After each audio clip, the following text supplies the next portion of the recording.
journalists Michael Robinson and Tim Turner, and we're joined here for a special Super Bowl show with former All-Pro receiver Terrence Mathis.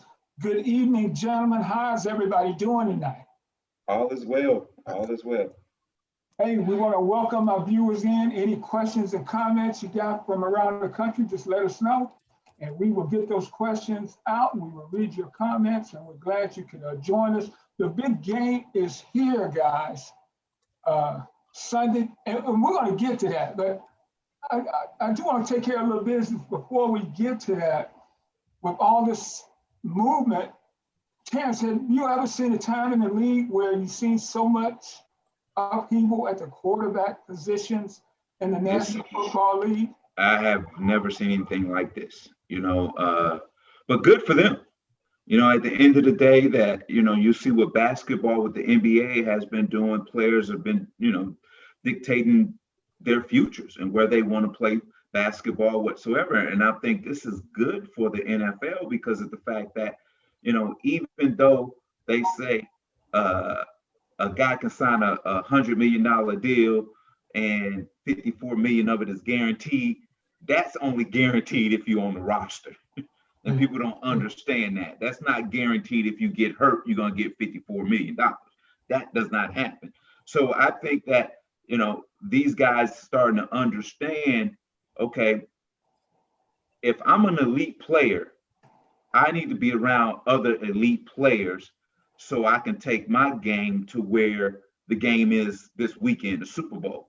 And I don't, at the end of the day, these players realizing that there's no loyalty in the NFL, in the front office, with head coaches whatsoever. So, it's not a day where you can trust a head coach to be there for 8 to 10 years. There's not a day where you can trust the GM to be there that long.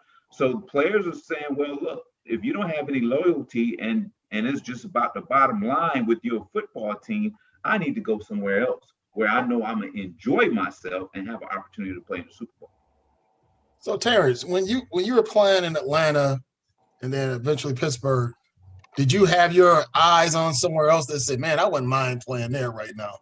Well, was it ever Detroit? Was it ever you wanted to go back home to Detroit? No, well, when first time I became a free agent, when I was with the Jets, I had an opportunity, I would visit the Saints, I visited the Colts, I visited the Rams at the time, the LA Rams at the time, and I had some other visits lined up, and then the Falcons called me. They wasn't historically championship program, but I grew up here. I went to high school here, so I wanted to come back home and play. And then the next time I became a free agent, after year 12, you wanted to go somewhere where you had an opportunity to play in Super Bowl. And when Pittsburgh called, and that was a no-brainer. We were one game away from the AFC Championship. Actually, roughing a kicker field goal away from going to the AFC Championship game. So, when you get older, money doesn't matter anymore. You've made your money. Stats don't matter anymore. It's just that ring. And, going into year 10, it was like, I was chasing a ring. I wasn't worried about money or, stats or anything. I was chasing a ring. Is that pretty much a lot of mindset of veterans? Because you, at some point, from the outside looking in, you're going, well, that dude signed for just this. He just trying to hang on and get another check.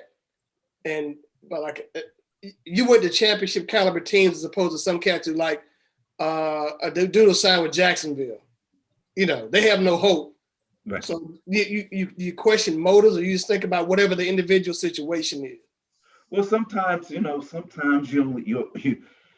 have a choice. You're backed in the corner. Everybody signed what they wanted to sign in free agency whatsoever, and you're sitting out there, and you just got to go where the best offer is. When you get a certain tenure in the league, there's a league minimum.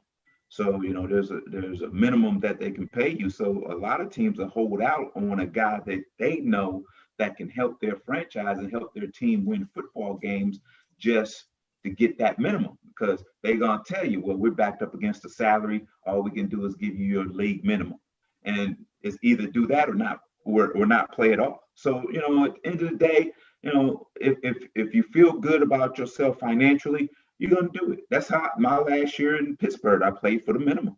You know, I played for the minimum, hoping to get maybe another 2 or 3 year contract. So sometimes you have to do that. And you know, at the end of the day, it didn't work out, and I retired after year 13. Yeah, but 13 years in the National Football League as a wide receiver, brother. That's putting in work, Terrence. And you know, you guys, you were there. You remember playing B free agency, don't you? You remember playing B free Yeah, I agency? remember that. Yeah, I was in the league when they was playing B free agency, and that was so. It was, and I don't know why they called it free agency, because it was not. It was And the not free reason I agency. bring It wasn't, because the team still owned your rights. You know, they still owned your rights. You know, at the end of the day, they owned your rights, and if somebody came along with an offer for you whatsoever, they say, okay, we'll let you go. So and you know, certainly the best playing B free agent I can remember, I covered him, was Mel Gray when he came from New Orleans to Detroit, and Mel was spectacular. But that was my dude. But you guys were fighting for free agency to be able to have that movement. It was coming on during your time, and you were one of the league's elite top level players there. What was that situation like for you guys? As when we got total free agency, it was kind of bittersweet, and let me tell you why. The sweetness part of it was, now you was on an open market, and you were going to get what you were valued for, what the market says your value was. But the bitter part of it, knowing once you reach a certain tenure or a certain age, they were going to kick you out. You know, because your money was going to get higher and higher, and now, you know, your 30 to 40-year-old players weren't going to be in a locker room anymore. And as you see, the league has gotten younger and younger and younger, and you're not seeing guys playing for one franchise, unless you're a quarterback, for 14, 15, 16 years, or you don't have a nucleus of guys that's been together for 10, 12, 14 years anymore, because of the fact that, and when I say this to people, they're like, what? That makes sense. Let me tell you why. Because when I came in the league, I had veterans to sit me down and tell me how to keep my money and how to stay out of trouble, because, you know, big brother's always looking. Somebody in the public gonna call the front office and said, hey, Terrence Matthews was out drinking, he was drunk, he's an embarrassment to the franchise whatsoever. So they're gonna keep an eye on you. And then if you mess up, law or whatever, they say, we got cause to get rid of him. You see what I'm saying? But then, you know, but you had veterans in the locker room who says, hey, man, keep your head on, you know, stay straight, narrow. Hey, you can play in this league for a long time and make a whole lot of money. So fast forward, started probably in 96, 97, you're starting to see these guys, you're going, what? They released him? He was an all-pro. And because of the fact that it was a revolving door, it was just, the NFL has become a revolving door. It's like, okay, we're going to give you this money, but there's stipulations to it. Like I told you, guaranteed money in the NFL is not guaranteed money. I tell you guys, it's just something to make players feel good. I don't want guaranteed money. I don't want you to say, because understand this, if it's $100 million deal and say it's 5 years, you're not getting $20 million a year in that contract. It's going to be backloaded. You may get 60% of that contract in the last 2 years, and you're only making a little bit in the front end. And that's how they get you, because what they do, they backload it So when you get up in age, they go, that's why you see now where when you look at quarterbacks and playing, it says, oh, his salary cap number is going to be $24 million this year.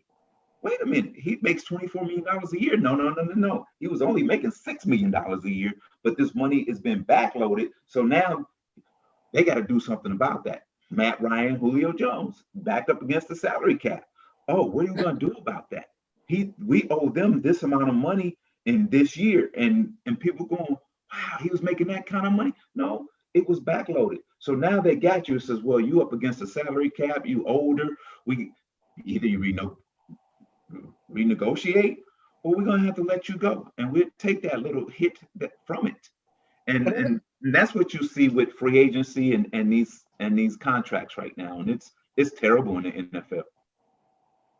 But that doesn't seem to be the issue so much in Atlanta. The other 2 days ago, you heard what Arthur Blank said. Yeah, Ryan and Jones will both be back in Atlanta next year. yes. My hope was that either one or both would be gone. But Right. the deal is, Ryan, his cap hit, I just was $44 million. Right. It's his cap hit. Right. If they just, if he's gone. And I'm like, yeah, of course he's gonna come back. Yep. He can be back for a pretty good Yep. what I think Julio's the same way, but is Yep. it so much? Okay, if it's $100 million contract, and I say, okay, I want $60 million of it in my signing bonus.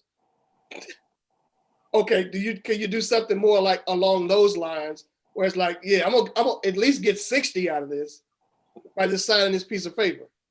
Look, this is how you get them. This is how you get them to get your money up front. This is how you get them, because they'll come to you and says, okay, we're gonna pay you X amount of this year, X amount this year. Then there's a big jump, 3, 4, 5, 6. Okay. So you go this, all right, I take it, but year 3, 4, and 5, 6, let's defer it over 52 weeks of each year. Oh, we can't do that, because if we release you, we got to still pay you. Okay, well, if you don't want to do that, give me 60% of my money up front now. Right. Now, hey, you got to know how to negotiate with these people, man. If you don't know how to talk to them, and that's the thing, that's why it's hard for a player. D. Hopkins did it, but as far as going and sitting in front of management and saying, this is my worth and this is what I want, usually they don't want to meet in front of players, because they know they're going to insult them with the offer. But at the same time, if I'm a veteran player, I know what my market value is. I've seen my contract. I know how contracts are situated. I want to be able to do that. Well, I look at it from a perspective like this. I don't want Tampa to be good for the long haul, because it only means my team will be in last place or near the bottom for a while. So there's a real small part of me that wants the Bucks to win, because winning Super Bowl teams get blown up. Yeah. Because everybody's like, I know Godwin is going to be a free agent this year. Right. Somebody's going to pay him. Right. There's some cats out there who are free agents on these teams, and they're going to get their coaches. They're going to do all this other stuff. Mm-hmm. Granted, I'm really big. I'm in Kansas City's, their favor, but winning teams get blown up because of money, because of contract. If you're going to get paid, you're going to get paid your Super Bowl year. Yeah, 98. The 98 Falcons team. That next year, that team was blown up. In 2 years, we were just decimated because of the fact that you had guys who were free agents that, Jamal Anderson held out. You had Tony Martin contract was up. They didn't want to pay Tony Martin. You had other guys that was upset because they felt they wanted contracts, so they didn't perform or practice during training camp. And that's what you've seen. And then now you have a disgruntled team, and you got guys, you have no continuity anymore. And then guess what? They blow the whole ship up. Go, you got to go, you got to go, you got to go. And that's what happens, those teams. And and it's just amazing how Belichick did it for those many years and wasn't paying anybody. It was amazing how he kept that continuity going. Well, I want to highlight you one more time about free agency, because you were talking about when we got free agency. But I still think this, when you get the player to this tag, that's not free agency to me. Mm-mm. So what can you guys, eliminate that negotiation? Because I know it's coming up where they're gonna talk about 17 games coming up. Right. I mean, there's got to be some negotiating, there's some give and take, and that franchise tag, is that here to stay? Because that seems like it hurts people.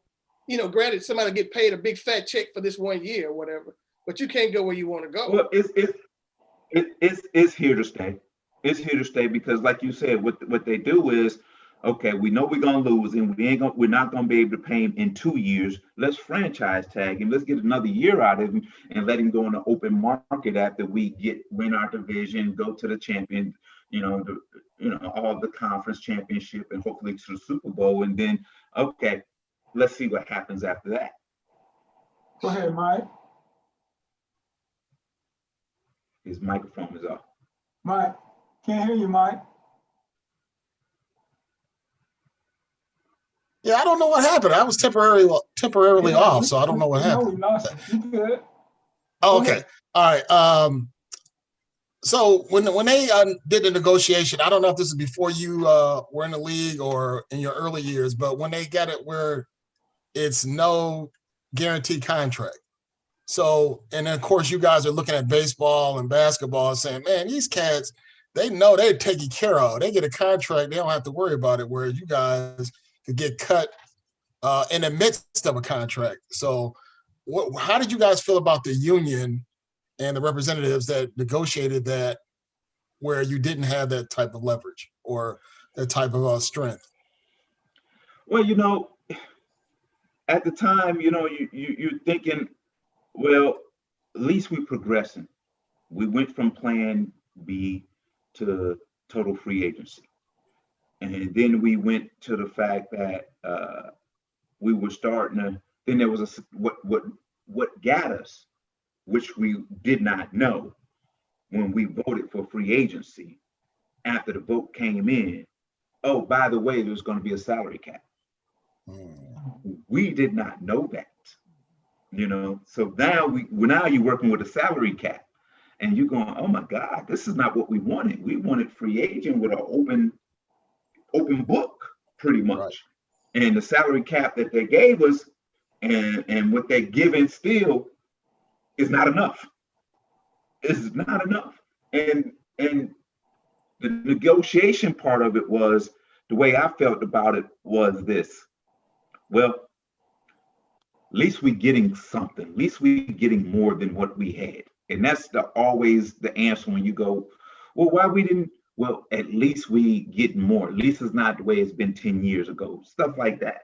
And will there ever be guaranteed contracts in the NFL? No. unless players are willing to take less for guarantee. Does that make sense? Yeah, I think that's what my man Kirk Cousins did in Minneapolis. Yeah, he took less money, but it's guaranteed. Yeah, if you say, okay, instead of me making $10 million a year, I make $6 million a year, and with a guaranteed contract. That saves the team $4 million, pretty much, right? So now, if I'm in year 12 and say, and I got 2 more years left on my contract, I'm beat up so much, blah, blah, blah. I think I'm gonna step away. That's not gonna hurt a football team. It's not gonna hurt them. It's not gonna hurt them at all to pay me $12 million for the next 2 years. When you can negotiate and says, hey, let's spread this money out for another 6 years. You see what I'm saying? Mike brought up the question. Around it. Mike brought up the question that I was thinking about in terms of the union. What did you think about the job Gene Upshaw did, the late Gene Upshaw? Rest his soul. We used to have our little union. He used to come by to every team whatsoever, and there was always an argument. It was always an argument because this was the biggest argument. I love Gene to death. He was a good man. This was the argument. How are you going to tell us to do something when you're making more money than we do? You know, Gene started that big union boss making a whole lot of money thing. And there was no, you know, players were like, you know, if you're a player and you're a marginal player and you out there getting your head beat in and you barely getting paid, and then your union boss comes in here and say, this is the way it is, blah, blah, blah. Hold up, wait a minute, man. You're making more money than 90% of us in this room. And you're gonna tell us to take that, and it's a good deal. So I think that was the biggest thing with Gene. But I give this to Gene. He got the ball rolling with free agency and more money and more TV money, more merchandise money, and all that things. And that's kudos, because we weren't getting that before. We weren't getting any of the merchandise at all. Yeah. And you know, when Gene passed, the union gave his wife $15 million bucks. Yeah, well, I mean, that was probably what was left on his contract. Yeah. Well, go from this perspective. You're talking about, and see the way you talk, the way these numbers sound. Making $350,000 is not chump change. No. You're talking about, you know, you're making more money than me. You making like, you know, $4 million. I'm only making 300. I'm like, only making $300,000. Yeah, you know what, and that's a really, really valid point. You know, the minimum, I think today's minimum is like $450, and you coming out of college at 22 years old, and you're making $450 million for 6 months out of the year, pretty much. You know what I'm saying? Yeah. You have no room to argue. But at the same time, if the market says I'm worth this, I want that. You see what I'm saying? Yeah. It's almost, and I laugh at people when they say, oh man, he's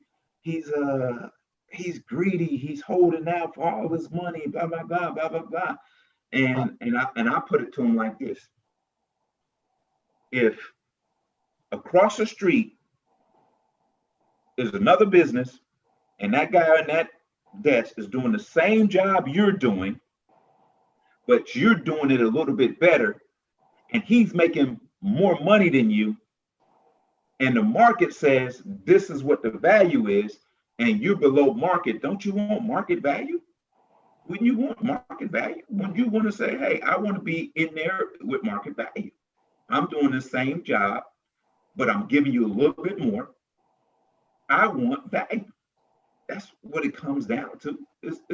And the league did that when they categorized, when reports came out. I remember the first time my salary hit USA Today. I almost lost my mind. I said, the public knows what I'm making. And then I'm looking and I'm going, wait a minute, this dude is making more money than I'm making. You don't never count anybody else's money, but you count it's not counting. Let me take it back. It's not counting money, it's counting your productivity and what your productivity is worth opposed to somebody else's productivity. How about that? Well, that's the fault. That makes sense. They should have hid the paper from y'all. Y'all would have never know what's up. Well, but your agent wouldn't know. They stopped doing that. You know, that was a good thing what Gene did. They made it where it wasn't public knowledge unless you told. You see what I'm saying? And the agents would usually tell you. The agents would usually tell you. Go ahead, Mike. Well, what I'm saying is that, you know, we get back to the, you know, 300,000. You got to also realize that after taxes and agent fees and all that stuff, you're not going to have that much, Tim. So it's relatively speaking. You can't compare somebody living that life to a regular person working in you know. Then it also depends on what city drafted you, what state you're in, what state tax. So that money could be wiped out right away. Well, I'm gonna go this. I can make it on $150,000 a year out of that $450. It won't be 150. It won't be 150. Okay. I can tell you that it may be 75,000. after the lifestyle, mama them, sister them, Yeah. granny them, because at the end How of did the you day, handle that, Terrence? huh? How did you handle that? After a while, my mom took that over, because I was doing so much for family. It was incredible. And then I changed my phone number, and my mom had my number, and she says, if anybody wants anything, they got to come through me. And then I will call you. And if it's valid, and if I think it's worth you doing, we'll have a discussion about it. And then you make the final decision. And that's how I cut it off. And then I got married. And then she was like, no. Okay, well, this it's a story about what, man, I don't know if he's one of your teammates or not, but it's a guy I covered when he was in college, and his agent was telling me about, well, the guy, he was his agent, they were agent buddies, are telling about this cat he went to the team midway through this rookie season asking for an advance on his second-year contract because he'd blown through his rookie contract midway through the first season. Is that common? Yeah. I played with a guy that when the season was over, he owed the team money. Because of the fact, it depends on who you are. If you're a value to the team, and that's where the team knows they have you, because now the next time when they do redo your contract, it's not going to be what it's worth, because they're going to know that, hey, he needs this money, so whatever we offer him, he's going to take. So sometimes it's you got to do what you got to do, but you got to pay the consequences for that next contract. Let me get everybody caught up. You're watching the African American Athlete live stream, a special edition with Tim Turner and Michael Robinson. I'm Ricky Hampton. We're joined by former All-Pro wide receiver Terrence Mathis. And Terrence, I was joking a little bit about how you say, how you handle that. But that is an important part of being a professional athlete, is that people are going to come to you, and some are coming to you, with a knife ready to put in your back. Well, this is the thing, and I went to Africa some years ago, right? And I was sitting with a pastor down there in Africa, and we were sitting and we was having lunch, and he was just talking about the culture, and he says, well, the culture is the firstborn son goes out, and they invest all into him, and he goes out and he makes it, and he brings money back to the family so they can live. And I said, and I went, we do that in America. The sons, they go out and work, and they're take care of mom and dad and the other siblings. And that's what we do. That's just our culture. That's what we do.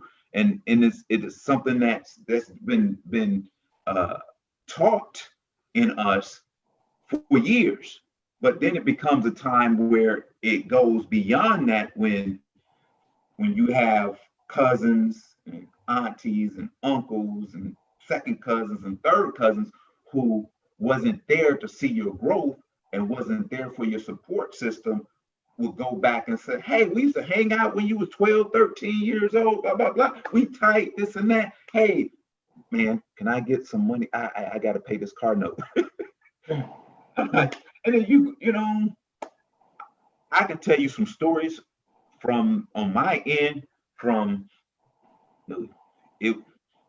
for getting family members into homes, from them for saving their homes, from calling. This is a true story, and I had a relative come to me and says, hey, T, that's what they call me, T, I've been put out my house. I'm like, well, what do you mean you've been put out your house? They had chains on his doors. And I says, well, where's the family? They right here in the car with me. I'm like, well, what are y'all gonna do? We don't know. And I said, well, could you help me out? I said, well, what do you owe? So he told me what he owed, and and I said, well, I tell you what, this is what I do. Give me the bank name and the person I need to talk to. So he gave me the name. I made the phone call because I wanted to make sure it was real. So I made the phone call and I says, look, I am going to wire you this money today. And once you get the wire, you call me back. And I want somebody today to go over to the house and take those chains off the door. I said, you got babies out there in the cold. And it happened. And then once that gets out, that you did that,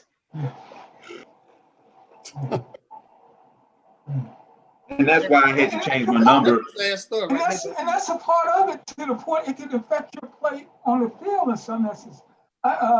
It didn't. It didn't. Well, I know you were consistent throughout your career, but you can see something like that happening to guys. And I'm thinking about the left tackle for Dallas had to tell his mom, look, I can't deal with y'all no more. He had to separate himself from the family. That cannot be a good thing. My mom told me when I got drafted, and I was telling her, I said, I'm gonna do this, I'm gonna do that, I'm gonna do this, I'm gonna do that for you. And she said, son, you don't owe me a thing. She said, I'm proud of you. You did this on your own. And then I said, no. Ever since I was little, I said I was gonna buy you a house. I got my signing bonus and I bought my mom a house.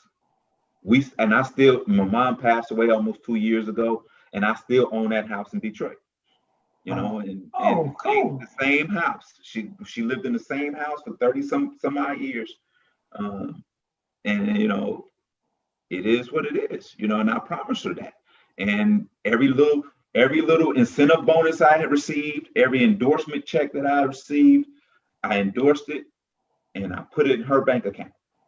And I told her when she got breast cancer in '98, I made a phone call and I told her, I said, look, I says, you don't have to tell me now. I said, you can call me later. I says, but give me a number that's going to stop you from working. Retire from your job. A couple of days later, she gave me a number. I wrote the check, and she never worked another day in her life. That's fantastic. You're a good son. Good son. Man, I mean, that is fantastic. Well, you gotta understand, I grew up without a father, and my mom was my mom and my sisters. I put two sisters through college. One went to Tennessee State, and the other one went to Clark Atlanta. So that's nice, mine. Yeah, so I paid for weddings, for their weddings and all those things. So because I promised my mom that I was going to do that, and when I met my wife, one of the things I told her, this is what I have to do, and she was fine with it, and she was good with it. You got to set parameters. Yeah. Set parameters. Yeah, let me get everybody caught up. You're watching the African American Athletes live stream. Michael Robinson, Ricky Hampton, Tim Turner, All Pro receiver, Terrence Mathis. Go ahead, Mike. I didn't mean to cut you off. No, don't worry. No, so what does that make you as a husband and a father, knowing that scenario where you saw how hard your mother had to work and, not having the father around? So what does that instill in you that this is how I'm going to be? Well, not having a father around was tough because, you be at games, after games, you'll see dads come up to their sons, hug their sons. They're walking off the field together, off the court together, whatsoever. They're waiting for them after games and whatsoever. All through high school, I had to see this. And for me, my mom, she would make my Friday night games. And, she didn't wait around. She went straight home because she wanted me to have something to eat when I got home. So I didn't have a father that would wait for me after I got out of the locker room or any of that. And then when I played basketball, we had games during the week. So she probably, I guarantee you, in my high school basketball career, she probably made 5 games. And I'm, you walk out of the locker room and, dads are there hugging their sons, high fiving or whatever they do. But and I just walk out and go home. And I said, my son would never have that feeling. Ever, ever, ever, ever. And then I remember my mom told me one time when my son was little, because my son would always be up on me, he'd come jump on me and I hug him and I kiss on him and all the time. And my mom said, "You gonna make that boy soft. Stop doing that. You're gonna make him soft." I said, "Mama, I'm giving him the fatherly love that I never received." And after that, she left me alone. She never said another word. She never said another word because she understood. So I'm conscious of the fact that I didn't have a father around. My wife didn't have a father around. Right. My wife's mother died when she was 18, right before she was about to go to college. So my wife, in her years that she needed her parents, she didn't have any. So now you got a person, we got 2 people that come together that says, this is how we want our family structure to be, because we didn't have that growing up. And so that's the way we live right now. We love our kids to death, and they see 2 parents that work their butts off. That I don't just give my kids here. You got to earn it. And people, that's old school, man. And I'm like, no, because at the end of the day, my mom told me, I want you to have more than I had when I was a kid. And I want your kids to have more than you had when you were a kid. So, but my mom made us earn everything. So now my kids, my son is off at Tyler Junior College, and they think he's a millionaire. And I have to constantly tell him, dude, you have no money. Right. Like Bill Cosby said. You're broke. I got the money. So when you loan people money and you buy people stuff, you're spending my money. Stop doing that. And once he understood that, he stopped. Because I said, okay, this is how much your allowance has been cut in half. I tell you, Ted, that's a terrific life story, and I hope our viewers out there have enjoyed it. Your journey, from the beginning to where you are now as a man. Now we got a football game Sunday. Yeah. Let's break this thing down on how the Kansas City Chiefs are going to beat the Tampa Bay Buccaneers. Yeah. Because I'm calling it here. In what? The Chiefs are going to win Sunday. Yeah. I would want that to happen, but there's something about that guy that's behind center across the way there that somehow, some way, he always gets something done. Granted, didn't expect it to even be in the game. I thought Green Bay was going to blow him out at home. Right. Yeah. But he signed that contract in blood. Yeah. You might have, man. Something's going on. You know what? I say the same thing. I say there's something about the fourth quarter and Tom Brady in Super Bowls that scares me. That scares me. And but this is the thing I know about Andy Reid and who he is now as a coach. He don't care what the score is. He ain't gonna back off. He ain't gonna play time conserving football for you. He gonna score, and force you to score with him. And that's what I like about this Kansas City Chiefs team. In the past, you look at the teams that Tom Brady has beaten, where everybody's, make mistakes at the end of the game. Let's go back to the Falcons, the Seahawks. You make mistakes and gives him a chance to win football games. And you can't. The same thing the Rams did. They gave him a chance to win the football game in the fourth quarter because they were playing not to lose instead of playing to win. So, I think something about that magic man in Kansas City, dude, that he just refused to lose. But with Kansas City, though, you want to go into the game trying to get healthy. They're getting people back. They're getting Sammy Watkins back. They're getting DeAndre Robinson back. I think his name's DeAndre. Yeah, Robinson is back. Robinson is back. The deal is this. You want to have no distractions. Just before we came on here, you see Kansas City has a sort of a big distraction going on whereas assistant linebacker coach, I think it's assistant linebacker coach, but it's Andy Reid's son. His son. I've Involved seen in an that. auto accident, 5-year-old kid is hanging on for life. Yes. The story is a car, they'll get on the off ramp, car ran out of gas, the car behind him was helping him. He hit both of those cars. And he told the police on the spot that he'd been drinking. Now, you don't need any of that going into the game Sunday. Number one, what is he doing in Kansas City if he's on staff and the game is in Tampa? That's one thing that never was ever explained. But something like that hanging out there again. Eugene Robinson. That's what I was thinking, Terrence. Well, again, your answer about why is he in Kansas City, because the protocol this year is they're not supposed to fly in until Saturday. Right. Because of COVID. Right. So that's why he was in Kansas City. And secondly, distractions for a big game could kill you, man. We go back to what's the guy in Cincinnati that they couldn't find for the Super Bowl against the 49ers? The running back. The running back. Yeah. Right. Or the Raiders too. Their centers in Tijuana.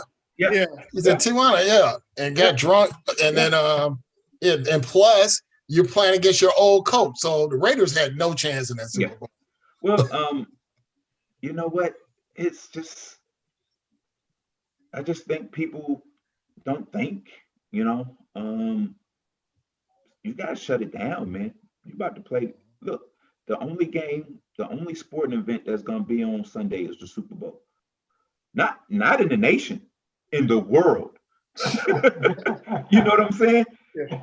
So, I mean, at some point you gotta have to just, man, God, dog, I feel bad for the Reid family, because you know what? It probably helps that they aren't where all the media is, doesn't it? Yeah, it helps that they're not in all the questions about it. Yeah, all the questions about it. But I hate to say this, it's hard, it's a tragedy whatsoever, but it wasn't a player. Right. You see what I'm saying? Yeah. And you can say, well, it's still, but no, it wasn't a player. And I think you guys know what I mean. Yeah, that's different. It wasn't a player. Not like if Travis Kelce was out there drinking and it wasn't like he was, you know what I'm saying? And so it's tough, man. You can't have distractions going into that big game. Not this late in the week. You can't. Yeah. And the guy we were talking about was Stanley Wilson. Stanley Wilson of Cincinnati. And you know what though? You talking about that wasn't a player. I'll tell you what would have been the equivalent of a player if it would have been the enemy. Yeah. If it was, how they would have played that one. If it would have been the enemy on every local station, they would have broke every program and said, special report. Exactly. But what I was saying today, a lot of people were talking about, it's going to be Andy Reid's play calling against the Bucs defense. Yeah. And I was like, really? Andy Reid's play calling. Andy Reid has said 1,000,000 times over, I'm just out there pretty much watching the game. I'll make some suggestions. Eric is doing all the work.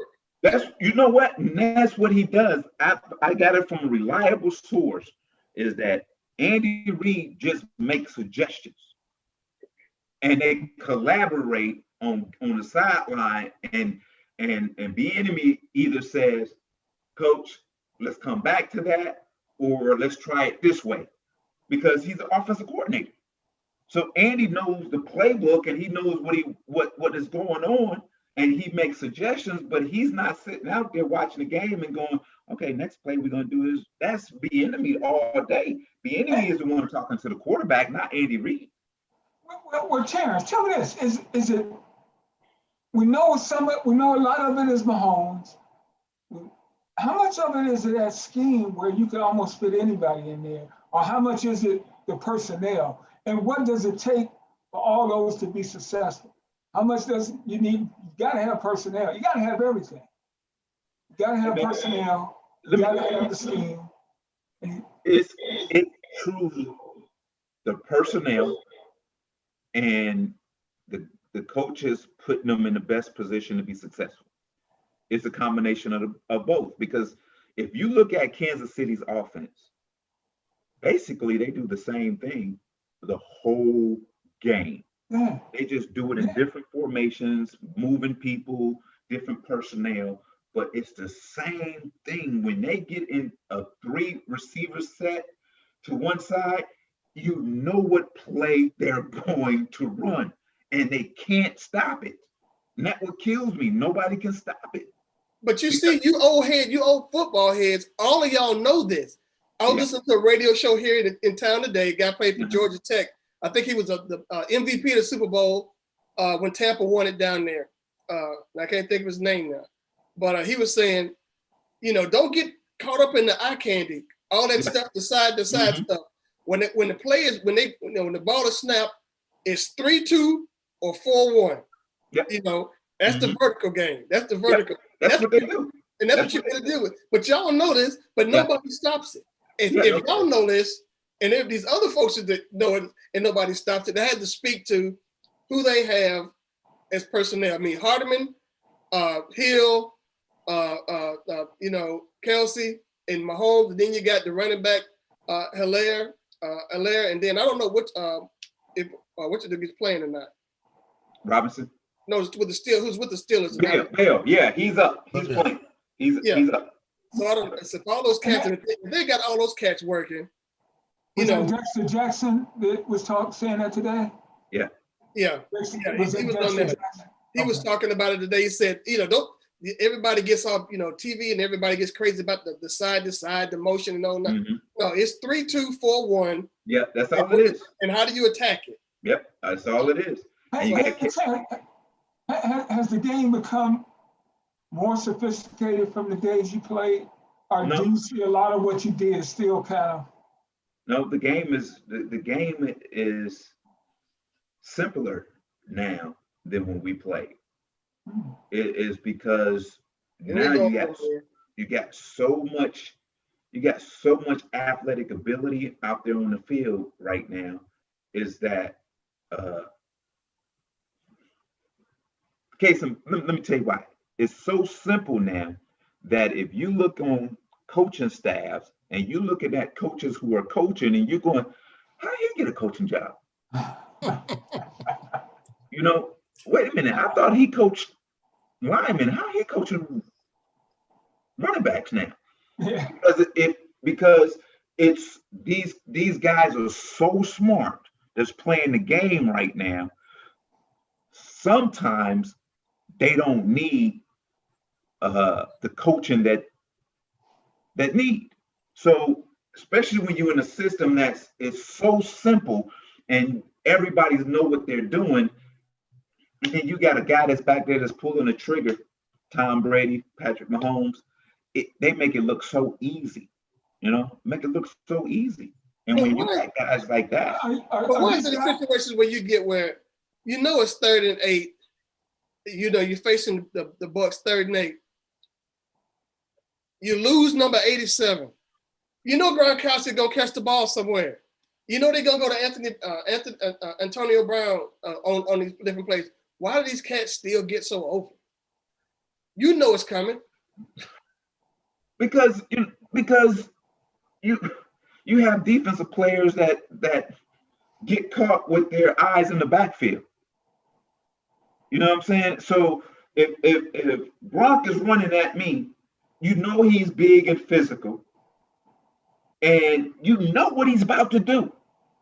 But you hesitate for that 1 second because you go, and then when you look back, he's over there, and you go, oh my God, I lost him. He was breaking out. Why aren't you breaking out with him? And even if he breaks in, he's gonna run back into you. So I don't.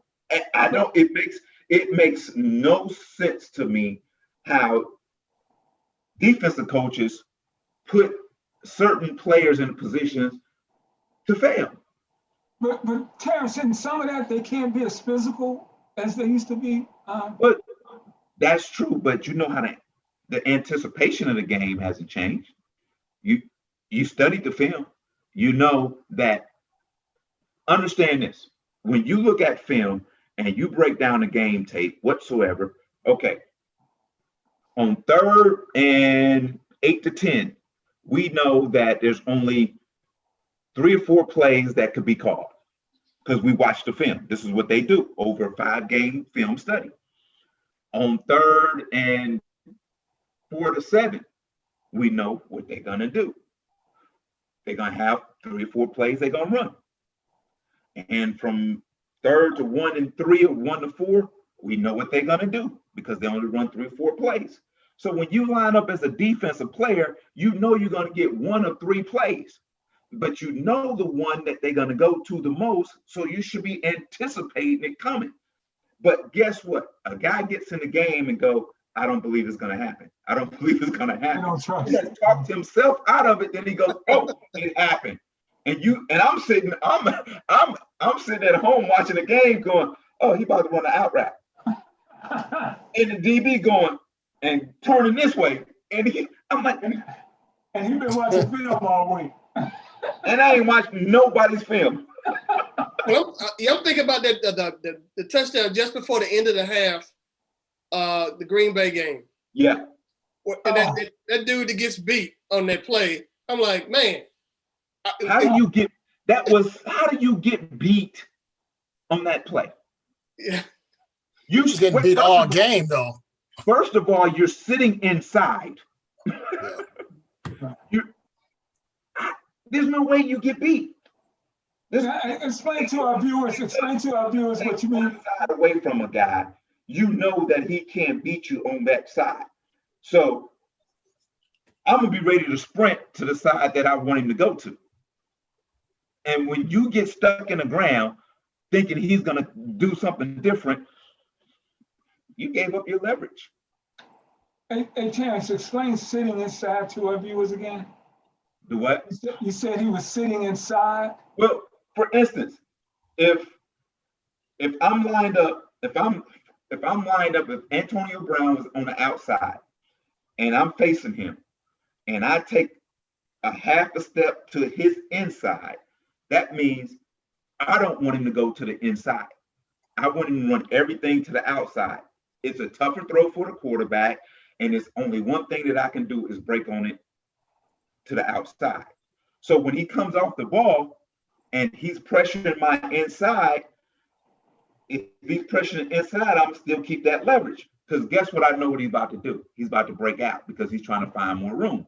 So I'm going to lean on him a little bit. And as soon as he break out, I'm right there with him. Because guess what? If he breaks in, he's running right into me. So I ain't worried about that. So that's why I don't understand. How can you not understand your technique on a play that if you're sitting inside, you keeping that leverage, the only way he can go to win is to the outside. Is that pretty much they doing already? They've identified all the weaknesses, because 23 had a really bad game for Green Bay. Amen. And they seem like this is if we need to play, we're gonna go to this guy, no matter where he is on the field. Hey man, I'm telling you right now, people think the NFL is so complicated. Like you asked, Ricky, is the scheme, is it so difficult? No. Guess what? If there's a lame dog over there, I'm going after the lame dog. I ain't going after that dog got good 4 legs and big sharp teeth, because I ain't gonna be able to beat him or outrun him. But that one over there, I'm gonna go after him. And I'm gonna go after him until you fix it, because I know what he cannot do. So this is what we're gonna run on him all day until he fixes it. All right, so now when you were playing, did the offensive coordinator get credit, or was it the coach when you were on the sideline? Were you looking more towards the offensive coordinator or towards the coach? Towards the head coach or the offensive coordinator? Yeah, towards the head coach. Well, the head coach was the offensive coordinator. Oh, okay. All right. Okay. So Henning wasn't. Dan Reeves was, and then when I had June Jones was the offensive coordinator. So I had 2 coaches that were the head coach and offensive coordinator. Okay. But you know what? But then, there were sometimes they don't see that, and you have to come to the sideline and say, hey, coach, we can't run that play because he's not going to let me break outside. I said, we can't run that play, coach. But everybody can't go over there and tell them because they're not going to trust everybody to give. They're not going to trust everybody. They're not going to trust everybody. And then if that coach is not listening to you, you go straight to the quarterback. Yeah. And you say, hey, man, you throw me this ball on this play, it's a pick. Don't throw me this. That's psychology. I'm telling you. I can't beat him. You're going to throw a pick. I said, you're going to throw a pick. And guess what he says? He goes straight to his coach, the quarterback coach, and he goes straight to the coordinator and said, we can't run that play. Okay, so as a receiver, because I want to ask about taking plays off. Did you take a bunch of them off? I never, ever took a play off. Ever. Really? Ever. Really? Let me tell you why. Because it was a game within the game with me. If it's a running play and the DB is over me, I'm trying to figure out how I can beat him on a pass play. So I'm coming off the ball. I'm doing things to say, okay, he doesn't move well here. He doesn't move. Oh, I can beat him on this. I can beat him on that. But then I knew my philosophy was this. On run plays, I got to block. Because the more we move the chains, that's the more plays we have offensively, and that's the more chances I got to catch a football. It always comes back to me. It always comes at the end of the day, it's coming back to me. You know what? Take care of me, bro. Take care of me. Hey, man, that's how you get 13 years in the National Football League, being about your business, man. Right. Yeah, but you know what? Going back to the Super Bowl, I think Tampa's defense going to struggle in the back end. The two safeties are hobbled. I don't know if they're out or in. They're questionable right now. Yeah. But even being questionable with a bad ankle and a bad shoulder, with those weapons, I think they're going to struggle a little bit. Even the linebacker, David, is a little hobbling a little bit with a hamstring. So, I think that if you're not, you're never going to be 100% when you play in the NFL. When people say, oh, I feel 100% or I got to be 100% to play, that's never going to happen. But when you don't have a guy at close to being 80% or 90% to play in the NFL, you're going to take advantage of that. Trust me. They're going to, and if you bring in fresh new guys, they're going to take advantage of that. They look for the injury. When whoever comes in after the guy's hurt, okay, we going in. We're going right there, right now. Mm-hmm. Well, we just got a couple more minutes here on the African-American athlete, but I want to ask you quickly, Terrence, you got 2 weeks to prepare for this game. You mentioned earlier looking at 5 games worth of film. Take us through the preparation that would go into a Super Bowl game as opposed to a regular season game. Well, that first week, because you got 2 weeks to prepare, that first week, what we'll do is we'll just go over what we do. We'll just go against our defense, and they, just getting some reps in. And then later in the week, we'll start getting ready for the opponent. Then going into the next week is the game plan to start to come in, and we're starting looking for tendencies and all those things whatsoever. Now you're really getting into what you're going to do on Super Bowl Sunday. And that's when practices get a little more intense, a little more deliberate, attention to detail whatsoever. That first week, that bye week, it's shoulder pads and shorts the whole week, and you're there for an hour and a half whatsoever. But that second week, you're really getting intense and attention to detail. And after Thursday's practice, it's almost like it's time to go. Because Friday is pretty much a walkthrough. Saturday. And then Saturday is meeting time. And that's, let me tell you, that Sunday morning of the Super Bowl is probably the most anxious time the players are going to have, because it's not like you're playing a 1 o'clock game or a 4 o'clock game. You're playing an evening game. So you got to wait all this time because to probably wherever they stand, 3:30 or so before they get on the bus and be there 2 hours before kickoff. And it's the most anxious time that you ever have playing in the NFL is playing in that Super Bowl, because you know that all these years from when you started playing, you have reached the pinnacle in your sport. Think about it now. You played in Little League championships, you played in high school championships, you might have played in college championships, but it's nothing like the Super Bowl. That's the pinnacle of football. When you say, okay, you talk about the college national championship, that ain't nothing compared to when you playing at the next level, when you playing at the highest, the biggest game ever played in football history is the Super Bowl. Man, it is a special, special moment. And the whole world is watching. The whole world. It's when I say the whole world is watching, when you think about it, think about this. When you score a touchdown in the Super Bowl, somebody in Japan going, ah! I was just thinking that somebody in a hut in Africa cussing Kyle Shanahan right now.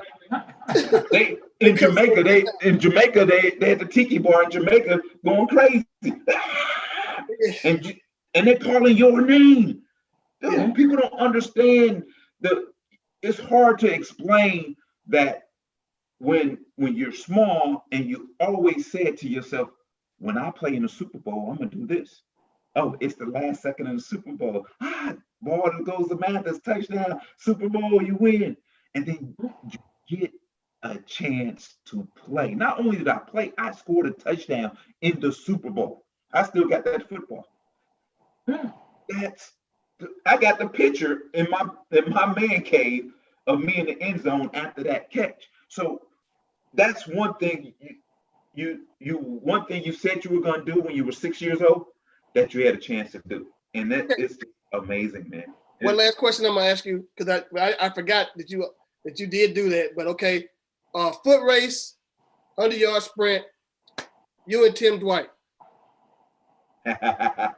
It's so funny you asked that question, and people didn't think I could run. People thought I was just a position guy, move the ball, move the chain whatsoever, control, receiver whatsoever. But people don't realize every year I led the team in yards per catch. And to answer your question, if we ran that thing 3 times. I mean, back then, not right now. Yeah, that's what I'm saying. Back then, if we ran that thing 3 times, first time he'll probably get me. The second time I'll probably get him. The third time we'll probably both trip and fall. I ain't gonna answer that. Don't you set me up. You know what? I was thinking about his touchdown. Touchdown, and it's like, wow, that guy can fly. And I think that's probably the reason why the 23 got beat on that play too, because you don't really look for those type receivers to really blow past you. Well, this is what Tim was. Tim was an explosive guy. Right now, he can get 40, 50, 60 yards in a hurry. And then once he gets out in front of you, you're not going to catch him because you were surprised of the burst. So that's why I said, if we would run 100, we're probably after about 50, 60 yards, here I come.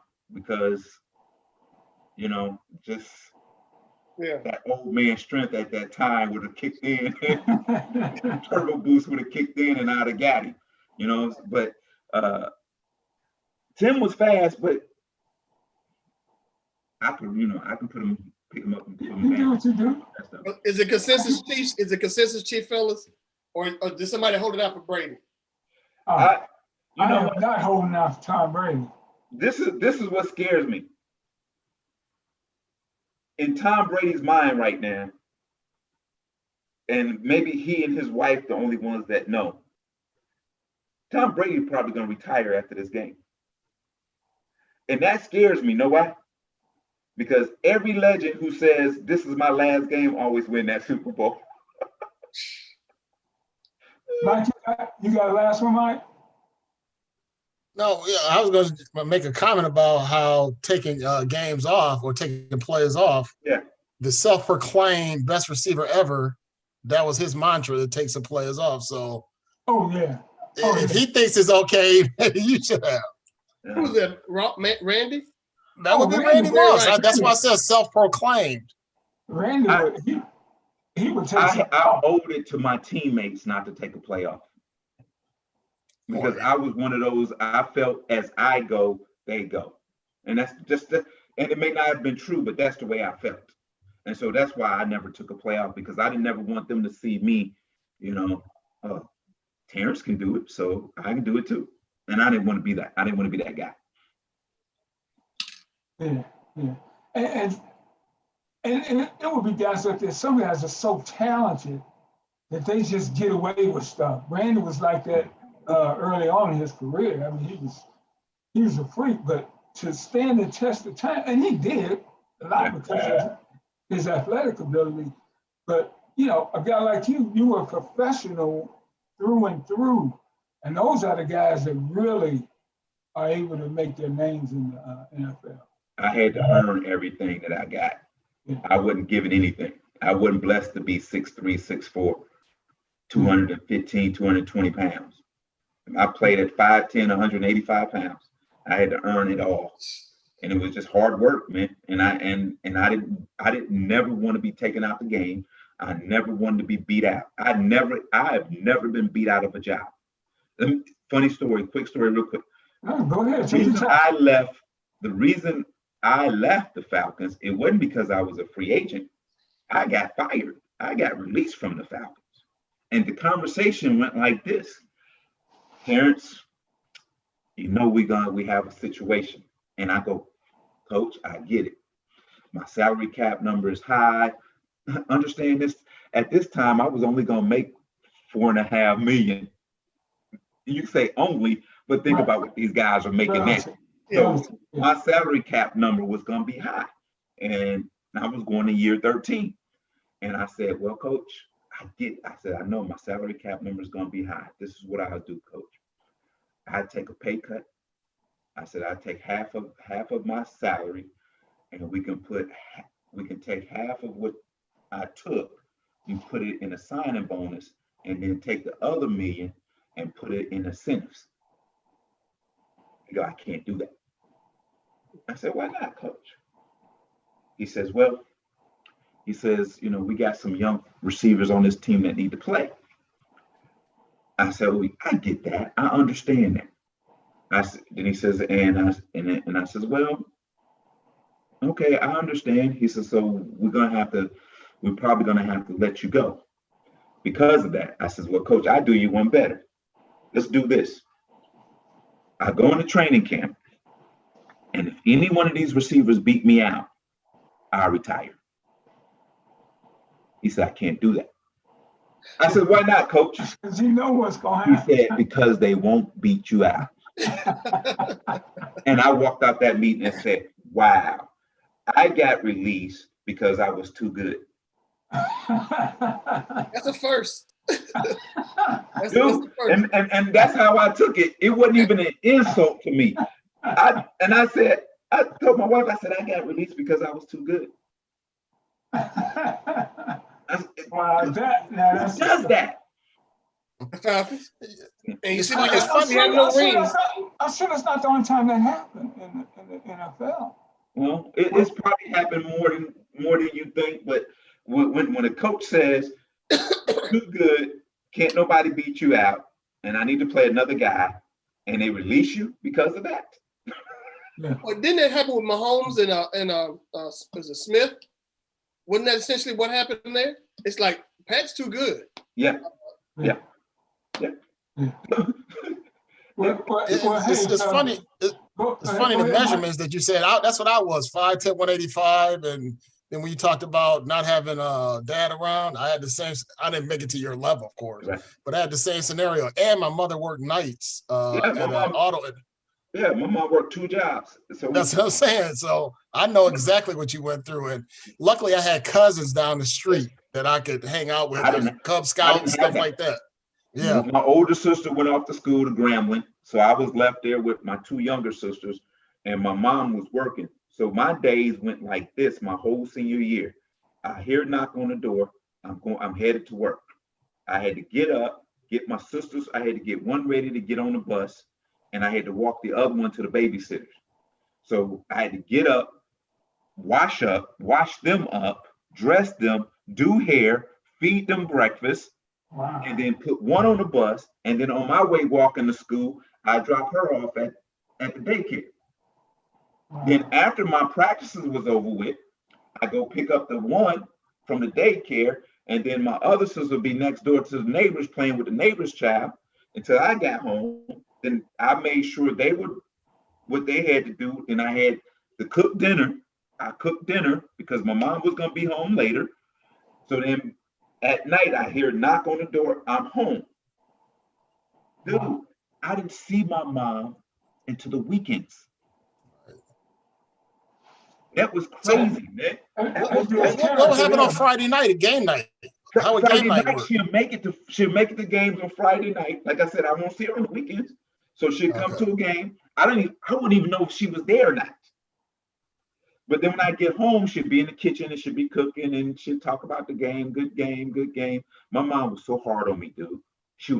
We played a game against Stone Mountain High School. I was playing quarterback. We beat them 45-12. I ran for 2 touchdowns. I threw 2 touchdowns. I'm almost returned a punt for a touchdown. I had an interception. I come in the house and I said, she's in the kitchen cooking food for me. And I go, Mom, did you see that game? She said, yeah, I was there. I said, ooh, I showed out tonight. And she was quiet. I said, did you see that, Mom? She said, yeah, I seen it. You should have had 2 more touchdowns. Wow. But I knew what she was doing. She kept me humble. She kept me humble. Hey, Tanner, so what was your hoop game like, man? After I signed my scholarship to go to the University of New Mexico, my basketball coach, after I left, my basketball coach gave me a call and says, hey, the University of Miami just called and they wanted you to come to Miami to play basketball. Wow. And I told them, and he said, I had told him, I said, it's too late. He's going off to college and playing football. He said he got 3 or 4 calls like that after I left. And I was like, then when I got to college, after my freshman year of football, I would go in the gym and play basketball. Then one day, the basketball team was in there and I was playing with them. And then a couple of weeks later, the basketball coach comes in, and I didn't know why he was in there. He comes in and he's just watching us playing, pick up whatsoever. So then I get a call to come to his office. He says, hey, we would love for you to come out and play basketball, with us whatsoever. Says, right now, you don't have to worry about everything. We get you in basketball shape. We get you to learn what we're doing and get ready for conference play. I said, Coach, thank you, but no thank you. Because I was still a little banged up from football, but I could still move around a little bit. And he says, okay, well, think about it next year. If next year come, I would say no. If the next year would come, I finally said yes. So I went out and with the basketball team, that's what Luke Longley was on the team. You remember Luke Longley was playing football? Yeah. So Luke convinced me to come out. Some other guys convinced me to come out, and I'm out there and I'm killing the starting point guard. I'm killing it. And everybody's going, ooh. And then, I remember one time I went by him. I went to the hole. Back then I could jump, man. I went up thinking I was gonna have a nice, easy layup. This big 7'4" white boy threw my what happened? And I realized, oh my God, this ain't like playing pickup in the gym with guys 6 feet and under. But I dressed for a couple of games. The reason I didn't play is because we knew, a lot of people don't know this story. We knew that in that semester, going into the second semester, I might have been academically ineligible, which would happen. And I tell people, I say, hey, hey man, they kicked you out of school. after your junior year? I said, no, I flunked out of school. They didn't kick me nowhere. I flunked out of school. So I had to leave school and go to a junior college for a year to get my grades back up. Then I came back my senior year and did what I had to do to get drafted. So, you know. Man, bro, you got a story to tell, man. I tell you. Hey, man, I got a book that I need to finish writing. Yes, sir. It's the typical young Black man in a single parent home. It's that story. But as it goes on and as I get older, there's some things there that would have probably crippled a lot of people and said, okay, I'm done. I'm not doing anything else. I've had enough. But when you make a promise to your mama and your grandmama, I talked to, when I was in the college, my junior and senior year, I talked to my grandmother more than I talked to my mom. My grandma was the one that was pushing me. Hey, you got to go. You got to go, because you know what she said to me? She said, you'll be the first one in the family to do it. So I'm proud of you. I'm proud of you. You're the first one you're my first grandchild to go to college. You're my first grandson that plays college football and get a chance to play professional football. You got to keep going. And I did. And I did it for the family, man. It was, at the end of the day, yeah, I reaped all the benefits, but they got all the glory, because if it wasn't for them pushing me and egging me on and saying, you can do this, come on, we're praying for you, I probably wouldn't have made it. If I had a mama say, you dumb, why are you messing up? You just like all the rest of them. I'd have been like, fine, I'm like all the rest of them now. They like all the rest of them, yeah. But my mom was supportive. Go do what you have. My mom told me, she said, son, she said, you have the rest of your life to party. You have the rest of your life to do all these things. Go do what you set out to do. And once I retired, I traveled, I partied, and I spent money. But prior to that, I took care of business, because that's what I was supposed to do. Man, this has been fantastic, man. Terrence, thank you so much, brother, for making this journey throughout the playoff with us. And we'll keep this going. When draft time comes around and you free agency, we'll keep this going. And we certainly will appreciate all our viewers out there for checking NBA Finals too. Yeah. And going on. You can talk basketball. Oh, I can talk basketball then. So, hey, I was just going to get us out of here. But Tim Turner, Michael Robinson, former All-Pro wide receiver Terrence Mathis. This is Ricky Hampton. Good night. Enjoy the Super Bowl. If you're going to be with people, keep your distance. Let's get this thing kicked, okay? Take care, guys. Thank you. Okay, see.